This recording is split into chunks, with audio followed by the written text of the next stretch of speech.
여러분 안녕하세요. 우리는 오늘 정복자 한 사람을 만나게 됩니다. 바로 알렉산드로스라는 사람. 그래서 그 알렉산드로스가 만든 제국과 그가 만든 헬레니즘 문화. 오늘 어려운 말 많이 나오네요. 그래서 요거에 대해서 한번 알아보도록 할게요. 자, 우리는 지난 시간에 요 아테네, 스파르타 같은 그리스의 폴리스들이 누구의 공격으로? 바로 마케도니아라는 나라의 공격으로 멸망한다 얘기했어요.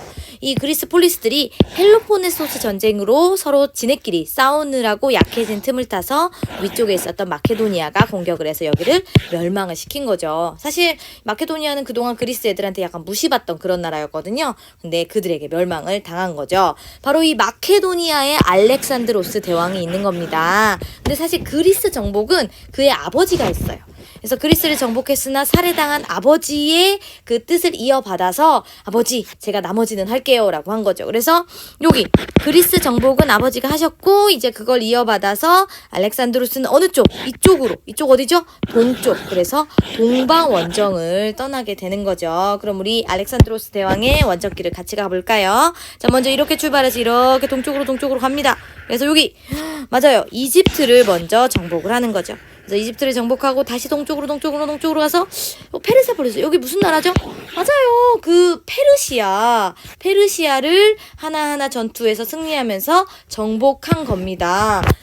우리 지난번에 페르시아가 그리스를 공격했다가 실패하고 돌아가잖아요. 그리스 페르시아 전쟁. 그런데 이번에는 이쪽에서 침략을 이렇게 받아서 페르시아 제국이 없어지게 되는 거죠. 맞아요. 그 페르시아, 한때 이만한 땅을 갖고 있었던 그 페르시아가 이제는 사라지게 된 겁니다. 그래서 그때의 그 페르시아 왕은 다리우스 3세예요. 그래서 1세는 아니고 3세. 그래서 알렉산드로스와 이렇게 전투를 한 거죠. 여기 알렉산드로스가 이렇게 얼굴을 보이고 있죠. 그래서 페르시아까지 정복을 한 다음에 계속 가요. 계속 이렇게도 가고 이렇게 가가지고 이쪽에도 올라갔다가 내려오고 그래가지고 어머나 인더스강 여기면 어디예요? 그죠? 인도 코앞까지 온 거예요. 여기 인도예요 이제. 그런데 여기까지 왔는데 이제 사람들이 지치는 거죠. 폐하 더 이상 원정을 하는 것은 무리입니다. 이제 다친 병사들을 추스려 돌아갑시다 라고 해서 결국 여기에서 이렇게 돌려서 다시 돌아옵니다. 그래서 알렉산드로스는 이만한 땅을 차지하게 된 거죠. 이 노란색으로 표시된 이 땅이 다 알렉산드로스 제국이 된 거죠. 그래서 인도에서 지중해에 이르는 엄청 넓은 대제국을 건설한 이게 바로 알렉산드로스 제국이라고 하는 나라로 된 거죠. 자, 그럼 이 알렉산드로스 대왕은 이 알렉산드로스 제국을 정복해서 어떻게 다스렸을까? 바로 여기가 동방이잖아요. 동쪽.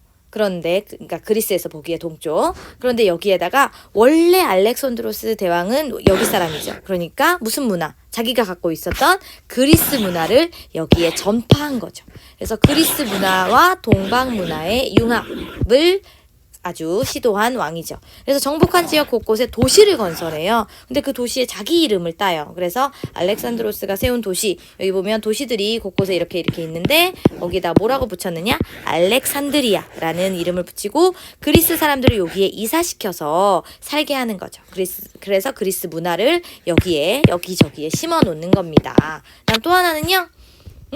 바로 이 정복지, 여기 살고 있는 사람들도 관리로 등용을 해요. 그리고 또 결혼. 그리스 군사와 페르시아 여성. 자기도 페르시아 여성이랑 결혼합니다. 그래서 결혼을 장려해서 동서융합. 바로 이 동쪽과 서쪽의 문화를 하나로 융합하려고 했다는 거죠. 그런데 알렉산드로스가 갑작스럽게 죽습니다. 왜일까요? 맞아요. 인도까지 갔다 왔잖아요. 그래가지고 병에 걸린 거예요. 열병에 걸려서 갑작스럽게 죽습니다. 그러면서 이제 알렉산드로스 말고 누가 있을까? 그러면서 서로 욕심을 내겠죠. 결국 그래서 이 알렉산드로스 제국은 분열합니다. 바로 이렇게 세 개로. 그래서 원래 마케도니아에서 시작했었죠. 그 다음에 여기 이집트는 따로 떨어지고요. 그 다음에 여기가 시리아.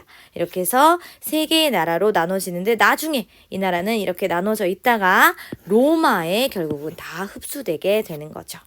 그런데요, 이 알렉산드로스 대왕은 그렇게 세상을 떠나고 분열됐지만 그가 남긴 문화, 바로 그리스 문화와 동방의 문화가 합쳐진 이 문화는 계속 여전히 여기에 전파되었어요. 그래서 바로 그 문화를 뭐라고 부르냐면 그리스 문화와 동방 문화의 하나 된 거를 헬레니즘 문화라고 합니다. 그러니까 이게 무슨 뜻이냐면 헬레니즘이 뜻이 그리스적인 그런 뜻이에요. 그러니까 그리스적인 문화가 여기에까지 전파되어서 하나가 되었다는 거죠. 그래서 헬레니즘 문화는 이런 문화다. 그래서 그 헬레니즘 문화의 중심지는 바로 그 알렉산드로스가 곳곳에 세워놓은 그 도시 알렉산드리아. 그래서 거기에 도서관 같은 것들을 세우고 여러 학자들이 모여서 동양 서양의 학자들이 함께 학문 연구를 해 나갔다. 그래서 이런 과학이 발달하게 되고, 여러분 혹시 이런 사람 아시나요? 수학자 유클리드, 그 다음에 아르키메데스, 부력의 원리를 발견한 그 특히 목욕탕에서 유레카 그러면서 나왔다는 이런 과학자들, 그리고 이런 조각상, 뭔가 이렇게 고통스러운 모습이 너무나도 절절하게 느껴지는 라오콘 군사, 이런 것들을 남겨놓았다라는 거 기억해 두시면 되겠습니다. 오늘은 알렉산드로스가 만든 그 엄청난 제국, 그리고 그 제국으로 인해 만들어진 동양과 서양 문화의 조화, 바로